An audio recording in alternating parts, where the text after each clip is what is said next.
Randy again. And now, here's the next episode of Our Miss Brooks.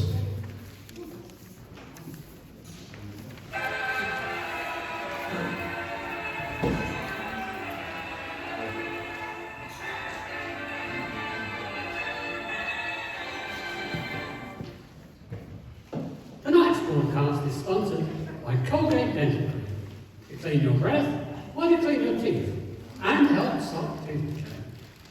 And Mustard Cream Shampoo, a soft, glamorous, caressable hair, and also Palmolive Brushless Shaving Cream. They all bring you this episode of Our Miss Brooks.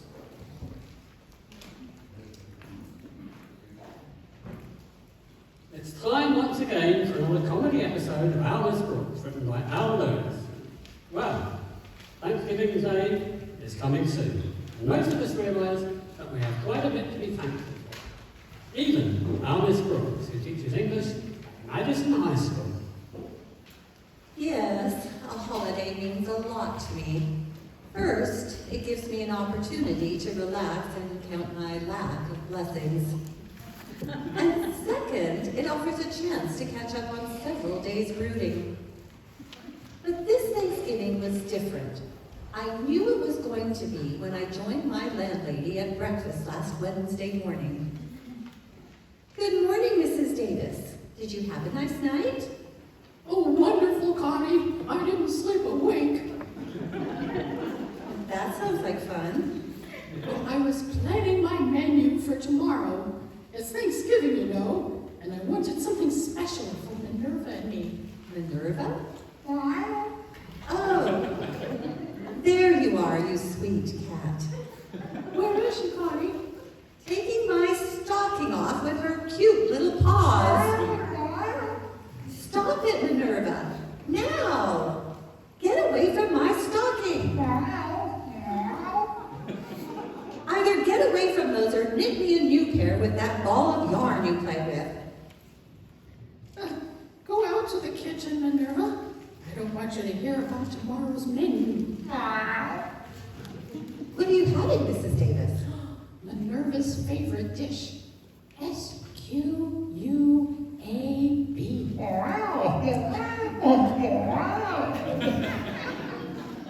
It doesn't do any bit of good to spell things out anymore. I guess she's too old for that. Please go into the kitchen, Minerva. There's some milk in there. Right under the S-I-N-K. Don't tell me she slammed the door behind her. Oh, no, that was me, Connie. I wanted to show you the squab I got for tomorrow. Oh, I'd like to see it. Well, here it is. Where? Oh, right there behind that carrot. It isn't very big, is it? I've seen stuffing with larger drumsticks. You know, Connie, I was all ready to get a nice 10-pound turkey yesterday when the clerk at the market said something that made me change my mind. What did he say? $8.30. Oh, that is a pretty rude remark.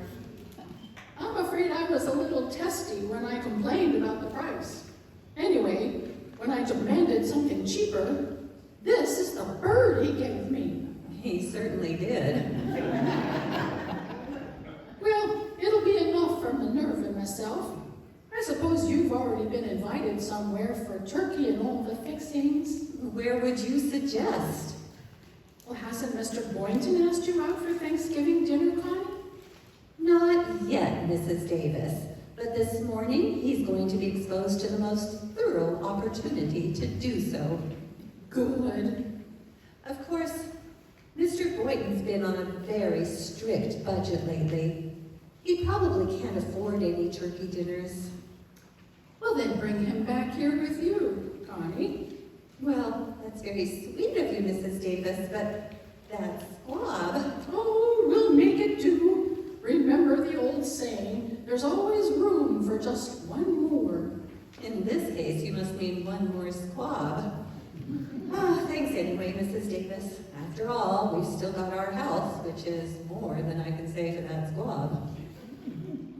Of course, I'd rather see you eat a nice turkey dinner tomorrow. Maybe you could wrangle yourself an invitation from one of your friends. Oh, please, Mrs. Davis. Oh, well, that must be Walter Denton. He's giving me a lift to school. Be right there, Walter. Why don't you find out what his folks are planning for tomorrow? Maybe you can get yourself invited over there. I'm surprised at you, Mrs. Davis. Why, I've never forced myself on anyone in my life. Connie, take another look at that squab. Like I say, Walter's mother may not know it yet, but there's always room for just one more.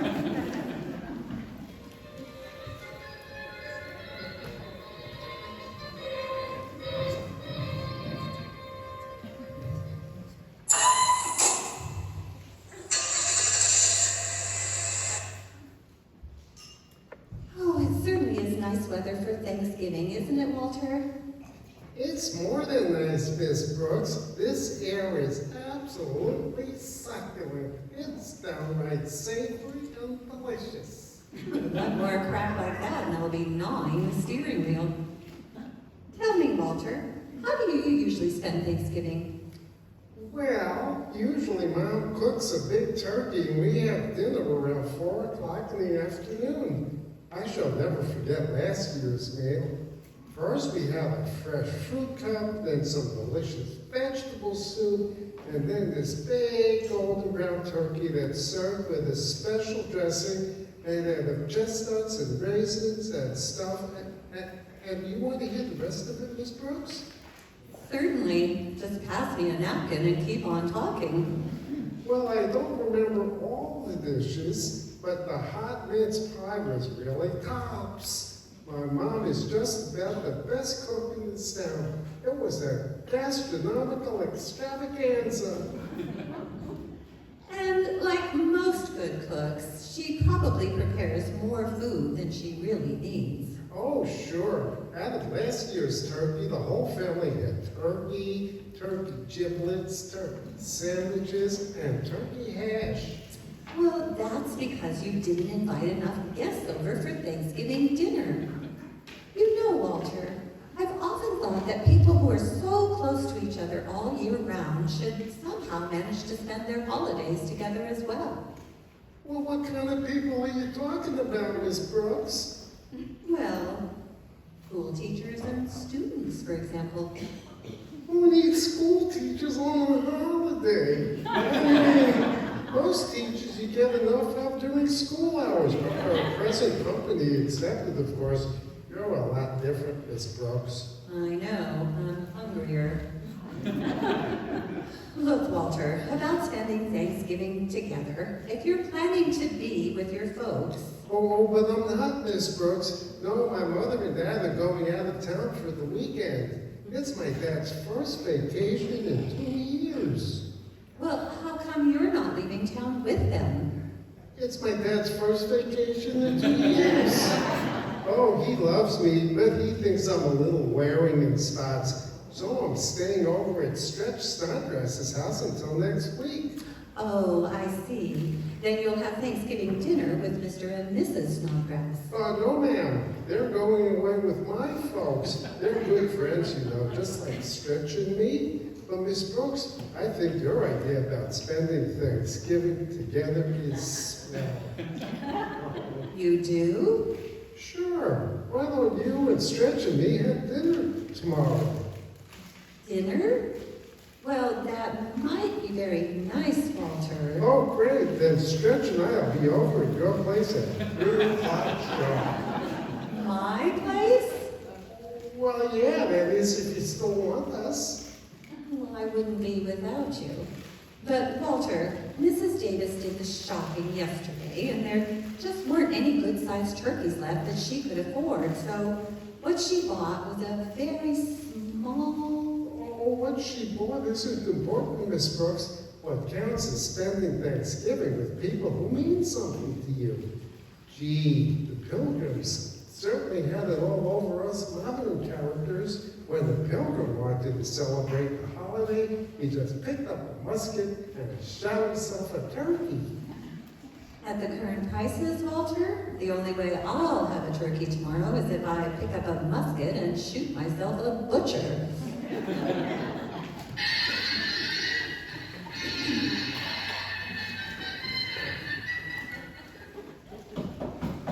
Come in. Oh, good morning, Mr. Boynton. I just wanted to talk to you for a minute before your first class. Well, I'm glad you dropped in, Miss Brooks. I've got some rather exciting news this morning. Oh, I'll be glad to. What is it, Mr. Boynton? Well, do you remember the raffle ticket I bought last month in Marty's Wool shop? Oh, on that green Adams hat with the red feather? No, on a tom turkey. They had the drawing last night and I won. Isn't that wonderful? That is what I call the coincidence of all time. Coincidence? Well, why do you think I stopped by your laboratory this morning? Well, I don't know. To invite you over for Thanksgiving dinner tomorrow.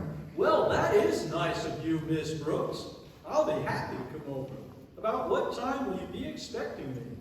I'll be expecting you and Tom about noon. Huh? Tom?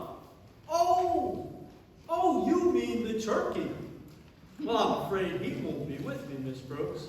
You see, at this very moment, the turkey's on a train headed upstate. Why? Did he get fed up with our climate? No, I sent him up to my folks' place. Unfortunately, I couldn't afford to visit my parents this year, but, well, now they'll have something to remind them of me anyhow.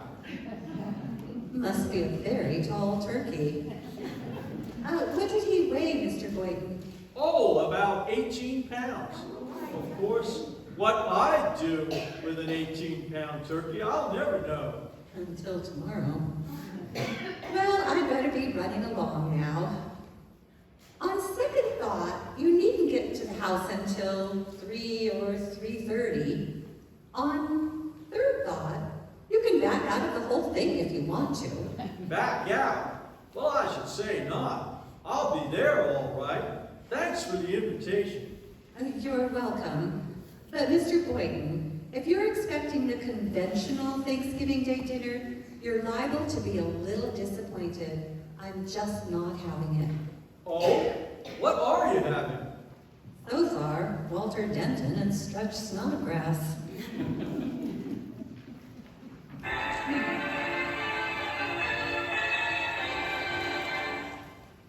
Our Miss Brooks will continue in just a moment.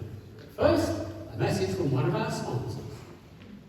Now, proof that brushing teeth right after eating with Colgate Dental Cream helps stop tooth decay before it starts. Continuous research, hundreds of case histories, make this the most inclusive proof in all dentifrice research on tooth decay. Eminent dental authorities supervised hundreds of college men and women for over 2 years. One group always brushed their teeth with Colgate right after eating. The other followed their usual dental care. The group using Colgate Dental Cream as directed and using Colgate's exclusively showed a startling reduction in the average number of cavities, far less tooth decay. The other group developed new cavities at a much higher rate. No other dentifrice offers proof of these results. Modern research shows decay is caused by mouth acids, which are at their worst right after eating. Brushing teeth with Colgates as directed helps remove acids before they harm enamel. Yes, Colgates contains all the necessary ingredients, including an exclusive patented ingredient for effective daily dental care. So, remember, always use Colgate Dental Cream to clean your breath while you clean your teeth and help stop tooth decay.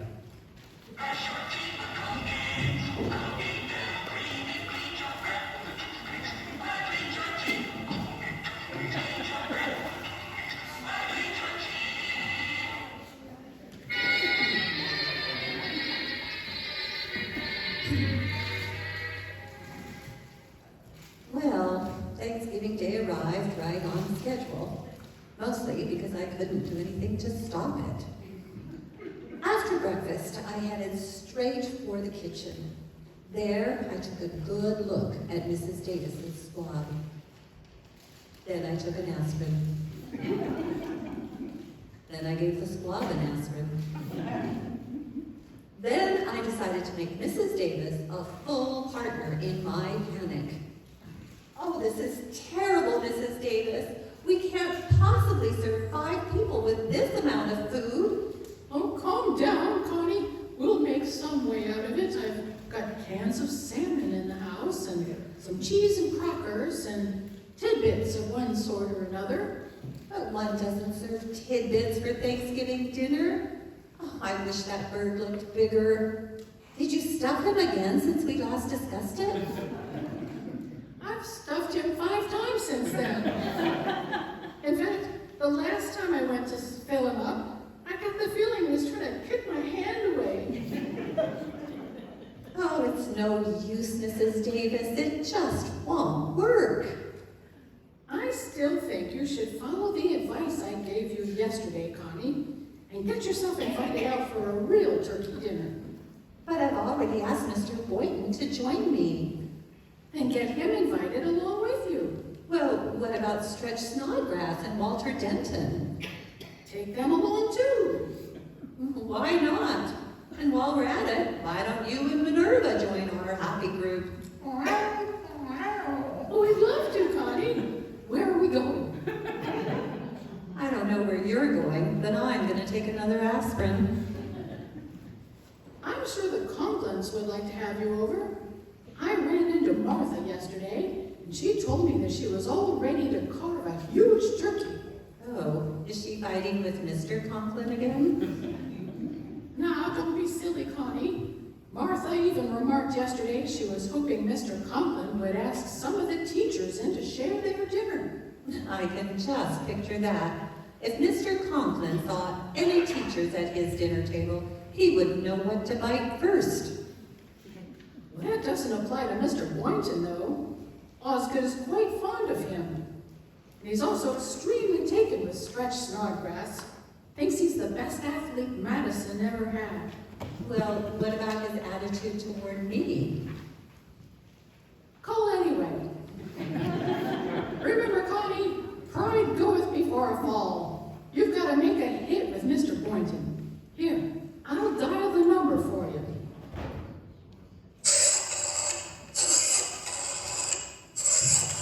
But Mrs. Davis, Mr. Conklin can't stand the sight of Walter Denton. Nonsense, dear. His daughter Harriet is crazy about the boy. Hello? One moment, please. Miss Brooks is calling. Here, Connie. Oh, hello? Oh, hello, Miss Brooks. This is Harriet. Gee, I'm glad you called. You're having Walter Denton over for dinner, aren't you? Well, that's the original plan, Harriet, but I wish we could all have dinner together, Miss Brooks. I was just talking to Mother about it this minute. You were? Well, now that's funny. I wanted to talk to your mother about the same things. Wonderful, Miss Brooks. Wait a minute, I'll put her on. Thanks, Harriet. Harriet and her mother were just talking about getting together for dinner, Mrs. Davis. Hello, Miss Brooks. Oh, hello, Mrs. Conklin. Forgive me if I talk rather quietly, but Mr. Conklin's taking a nap in the living room. He needs the rest, you know. He's been rather irritable lately. I know, for the last 5 years. I mean, we've known each other for 5 years now, and, well, the reason I called is... Harriet told me, Miss Brooks. I just know you feel exactly as we do, that people should share their Thanksgiving joy with their friends. That's right, Mrs. Conklin. You understand, though, that it isn't just me. I've already invited Walter, Stretch, and Mr. Boynton. The more the merrier, I always say. Well, I'm glad you always say that, Mrs. Conklin, because my little party lacks just one thing which you and only you can provide. What a beautiful way to put it. I can only say, Miss Brooks, that we'll be proud and happy to share Thanksgiving dinner with you and your friends. Well, thank you, Mrs. Conklin. Thank you, my dear. Harriet and Mr. Conklin and I will be at your place at 2 o'clock sharp.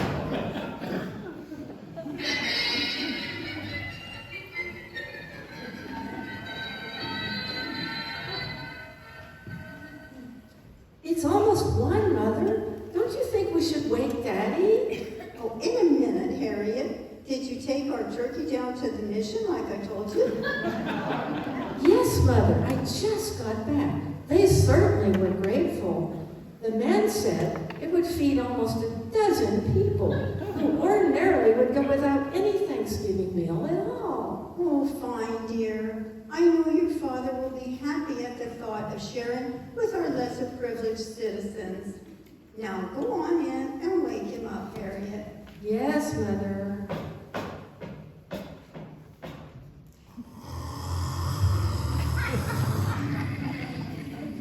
Daddy? Pass some more white meat, please. It's time to get up, Daddy. What? Oh, what's the matter? Oh, where's you, child? What time is it? 1 o'clock. How do you feel after your nap? Fine, Harriet. Just fine, except for one thing. What's that? I could eat a horse.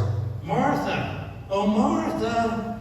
Yes, dear, what is it? Let's not wait until 2 o'clock for dinner. I like to eat right now. Oh, but I was good. I saw that turkey in the oven when it was finished this morning, Martha, and I just can't get it out of my mind. Oh, it sure smells good, too. You must have a pretty long smeller, dear. We gave our turkey to the folks who run the mission. We're going out for dinner. Oh, but I don't want to go out. I want to eat in my robe and slippers, and you gave our turkey to who? To the mission, dear. It's like the municipal shelter, you know. The men said our turkey could feed almost a dozen underprivileged citizens. Oh, did he? Well, teachers are underprivileged citizens too, but I don't give them my Thanksgiving dinner. Now calm down, Osgood. This is no day for your high blood pressure to get out of hand. We're going over to Margaret Davis's place to have dinner with Miss Brooks and some of her friends. Miss Brooks? Who needs teachers on a holiday? Daddy, Mrs. Davis is a very exotic cook. I'm sure she'll have some wonderful dishes prepared for you. But I don't want Mrs. Davis dishes. I want turkey. Turkey. Turkey! Of course, dear. Now, everyone buys too much Thanksgiving dinner. Otherwise, we'd have brought our turkey over to Miss Brooks. But, as it is, think of the joy you're sharing with the people at the mission, Osgood. Joy my foot. The food at Miss Brooks' place had better be good today. Good. It had better be great.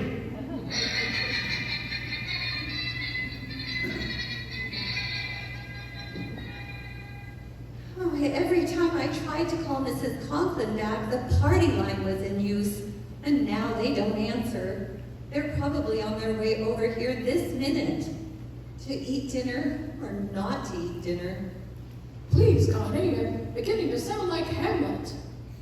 Don't worry so about the Conklins. They'll probably bring their turkey over with them, and we'll have plenty. Do you really think so, Mrs. Davis? We'll soon know, Connie. Will you answer the door, please? I'm trying to find out if I have more cans of salmon, just in case. All right, Mrs. Davis.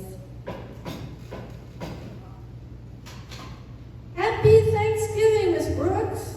A very happy Thanksgiving, Miss Brooks. Hello. The same to you. But is this all the party?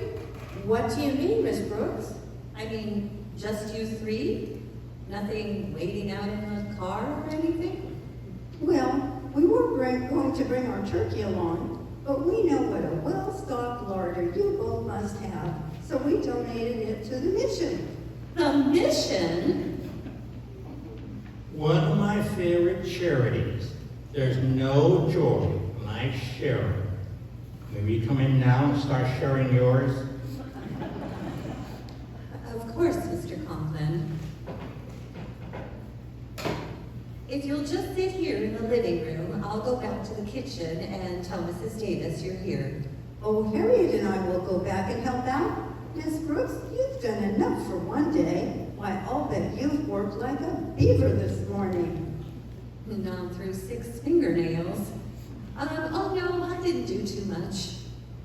Come on, Mother, I'll fix the salad dressing that new way you showed me.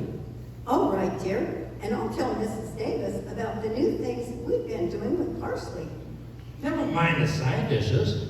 Just to get that turkey to the table pronto, huh?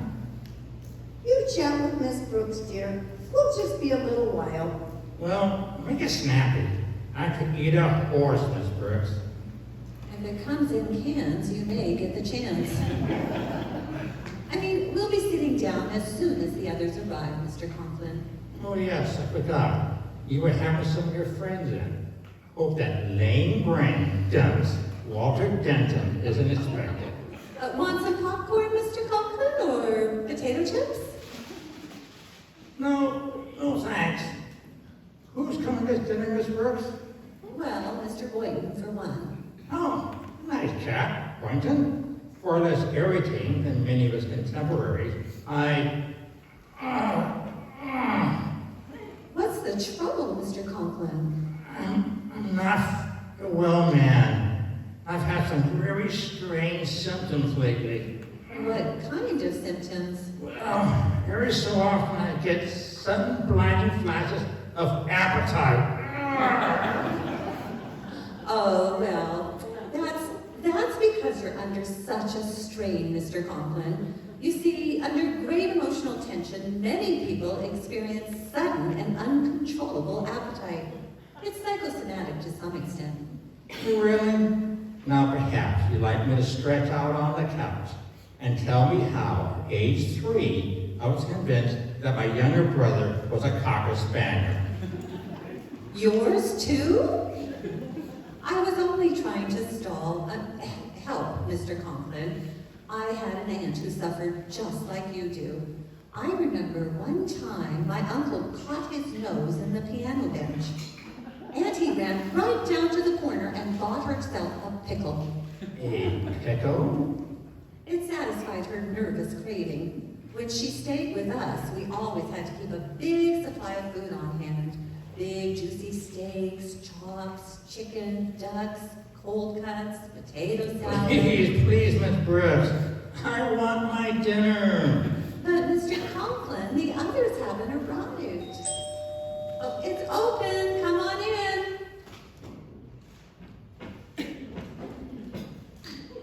Oh, hello, Miss Brooks. Oh, Mr. Conklin. Say, this is a surprise. Hello, Boynton. Can we sit down now, Miss Brooks? Not quite yet.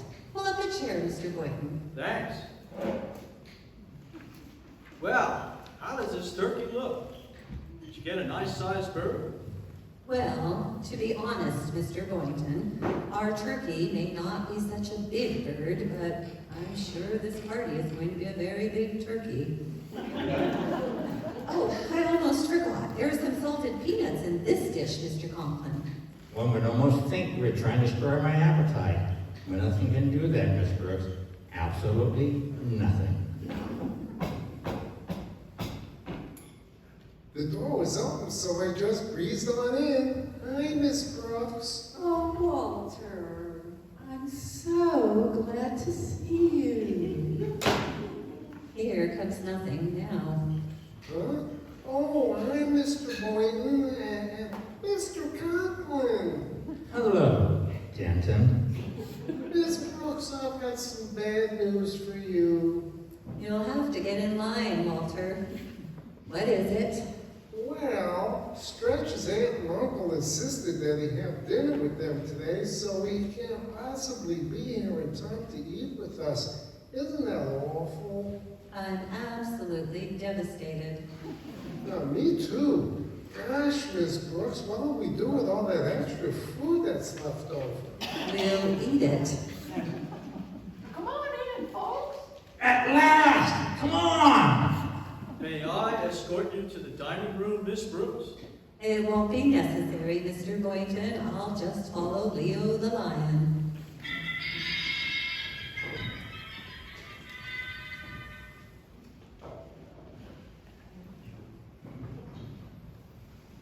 I've cut the squab into small pieces and sprayed it with turkey helper, Connie. Nobody will know it isn't turkey.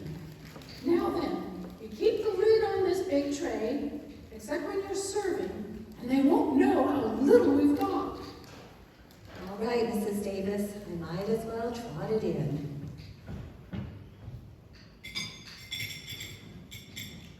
Well, here we are. What'll you have, Mrs. Conklin?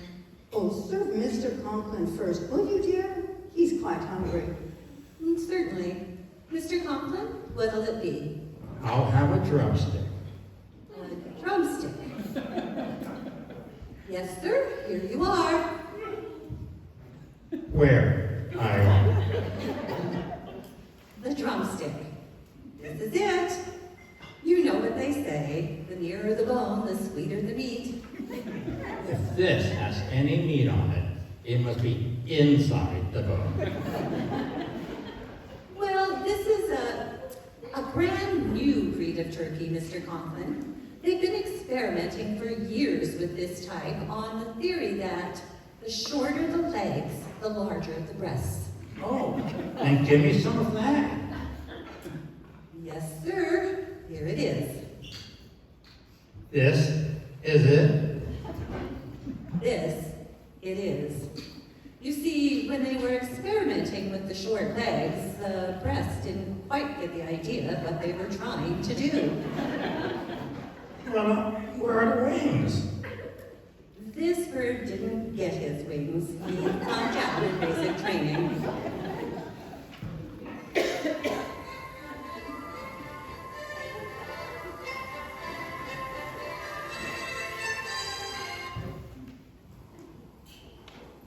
I thought we'd never get out of that place.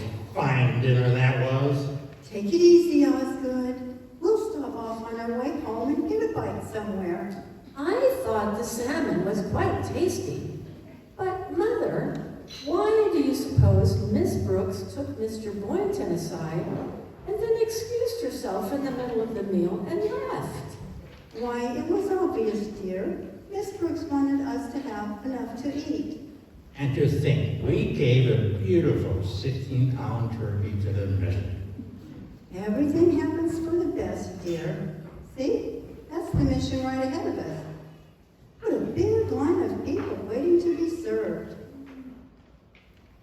Doesn't it do your heart good to know that we've contributed? Mother, look! That man with the 2 plates full of turkey. Yeah, full of my turkey. Why, it's Mr. Boynton! So it is. And who's that right behind him with the blue cap and hitting the big bass drum?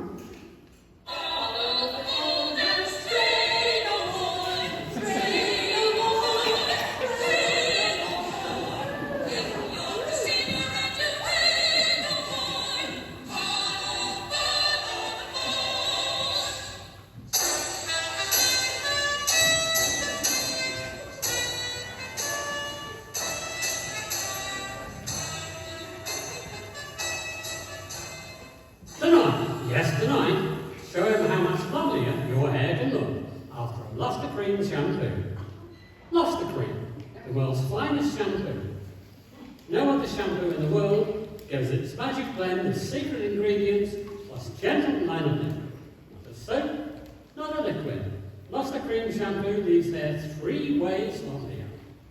Fragrantly clean, free of loose dandruff, glistening with sheen, soft, manageable. Even in the hardest water, Lustre Cream launders instantly. No special rinse needed after a Lustre Cream shampoo. So gentle. Lustre Cream is wonderful even for children's hair. Tonight, yes tonight, try Luster Cream's shampoo.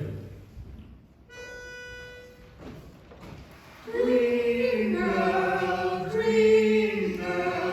beautiful luster green girl, you owe your crowning glory to a luster green shampoo.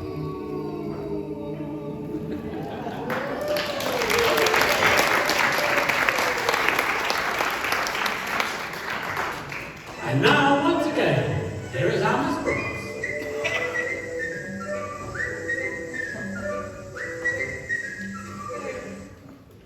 Well, after Mr. Boynton and I had helped to feed over 50 underprivileged citizens, including Mr. Boynton and me, we found that we had enough money between us to take in a movie. But on our way to the Strand, Mr. Boynton suddenly stopped. Miss Brooks, helping out at the mission made me realize how lonely the most festive occasion can be if you're not sharing it with someone. You're so right, Mr. Boynton. I guess you and I are pretty fortunate. We certainly are. But I just remembered that there's another member of Madison's faculty who's all alone tonight and needs cheering up pretty badly. Let's do something about it, shall we, Miss Brooks? Oh, that's a wonderful idea, Mr. Boynton. I'm all for it. I suppose you're referring to our French colleague, Monsieur Leblanc? Oh, no, Miss Brooks. I was thinking of Miss Enright. Let's go pick her up right now, hmm? Who needs teachers on a holiday?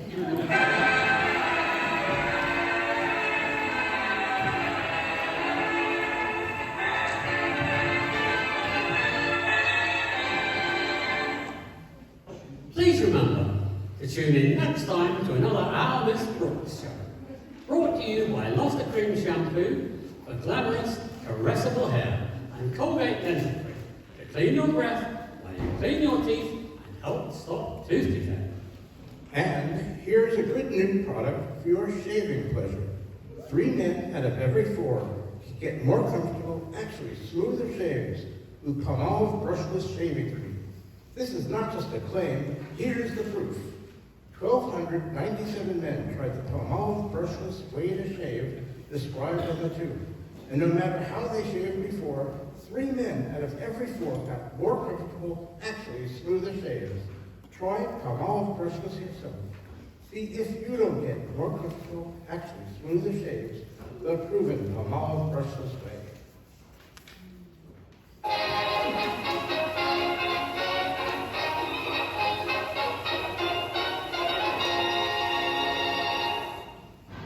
Our Miss Brooks is brought to you by the RYCA radio players, RYCA Radio.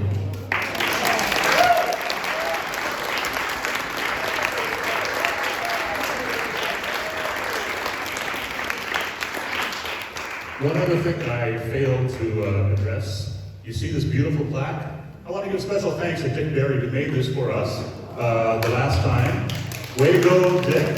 And now, I'd like to bring Paul and Debbie and Clover up because I'd like the cast to take a final bow for tonight. Please come up. Paul, Debbie, please come around the board. No, come around here, please. Up in front.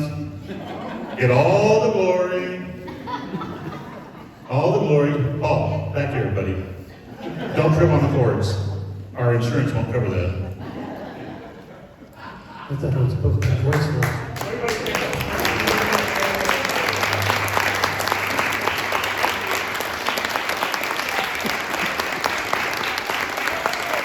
To our sound people, John and Sharon.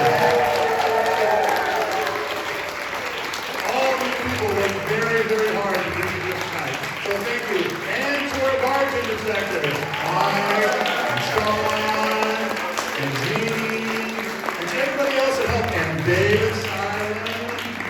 Thank you all for coming. Thank you all for coming. It was a great night. Thank you.